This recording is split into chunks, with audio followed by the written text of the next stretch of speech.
So Boeing is one of the three largest arms producers in the world, and the major defense client is the U.S., which is a major military, top global military spender.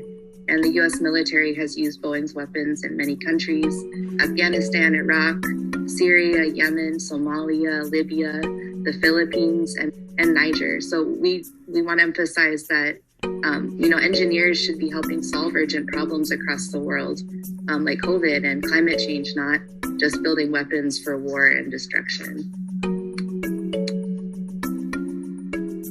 I can talk a little question. All of y'all emphasize being passionate, knowing yourself, and not forgetting where you came from. I am an immigrant, and a lot of what I stand for is rooted in wanting better for people back in my home in the Philippines, where a war is going on in the countryside. I know that Boeing produces the Apache attack helicopters and 200 AGM-114 Hellfire missiles that is being used on our people back in the Philippines. What is your advice to a student like me who will have to contend with working for a company that is financially invested in the destruction of my homeland and the killing of my people? And I'm wondering who is compensated more, the engineers who design weapons that have contributed to the largest humanitarian crisis in the world, or the lawyers who fight off lawsuits from environmental groups that have implicated Boeing in the pollution of the Duwamish waterway.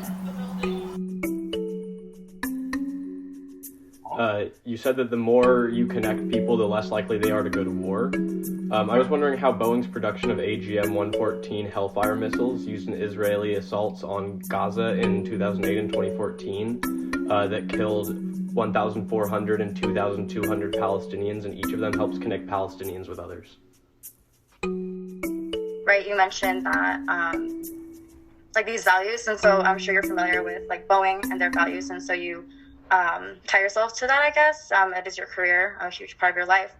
And so does that mean that you are okay with how for 5 months in 2017, the president of the Philippines, Duterte's government bombed this one of the cities, killing 1,200 people and displacing 120,000 as well? I'm curious as to how you separate yourself from these facts. Like how the Boeing company has supplied surveillance drones and attack helicopters to the dictatorship in the Philippines, which it uses to terrorize civilians. And I know the U.S. government supplies these, and so Boeing is not the direct, supplier. But I still think Boeing holds responsibility for entering into the war industry because it's profitable rather than, investing in other industries that won't kill people.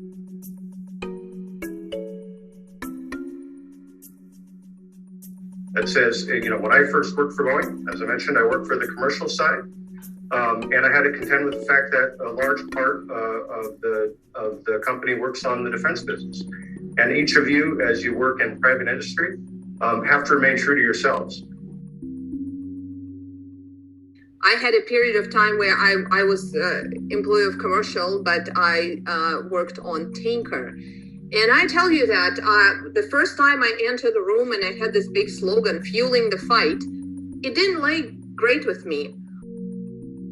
And I'm not comfortable making weapons. I'm not comfortable making stuff that kills people.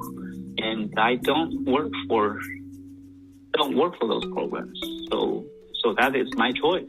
I mean, although you probably have better career opportunities over there on the other side, defense industry side, but I choose not to work in that area. I mean, in a span of 8 years, we had a Republican administration, we had a Democratic administration.